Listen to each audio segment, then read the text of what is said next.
রাজধানীর দ্রুতগতির বিদ্যুৎ চালিত গণপরিবহন মেট্রো রেল শুক্রবার বাদে সপ্তাহে ৬ দিন চলাচল করে আসছিল।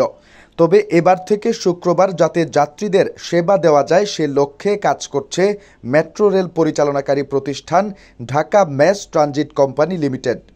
খুব দ্রুত শুক্রবারেও মেট্রো রেল চলাচল করবে বলে আশা করছে সংশ্লিষ্টরা। সোমবার ডিএমটিএসএল এর একাধিক কর্মকর্তা বিষয়টি নিশ্চিত করেছেন। তারা জানিয়েছেন এখনও ঘোষণা হয়নি, তবে পরিকল্পনায় আছে। উপদেষ্টার সঙ্গে বিষয়টি নিয়ে আলাপ হয়েছে। তারিখটা এখনও নির্ধারণ করা হয়নি, হলে জানাতে পারব। তবে খুব দ্রুতই আমরা চালু করতে যাচ্ছি।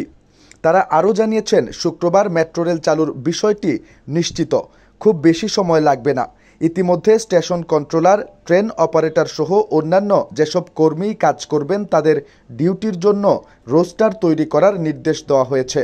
সকালের দিকে যাত্রী কম থাকায় শুক্রবার দুপুর ৩টা থেকে রাত পর্যন্ত মেট্রো রেল চলাচল করবে।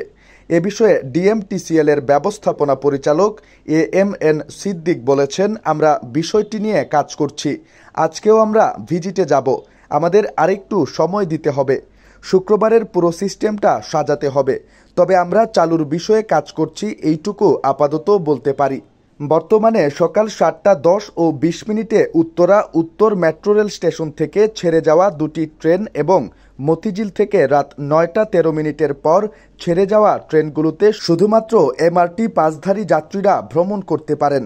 এছাড়া সকাল ৭টা ৩১ মিনিট থেকে রাত ৯টা ১২ মিনিট পর্যন্ত ট্রেনগুলোতে সব ধরনের যাত্রীরা ভ্রমণ করতে পারেন।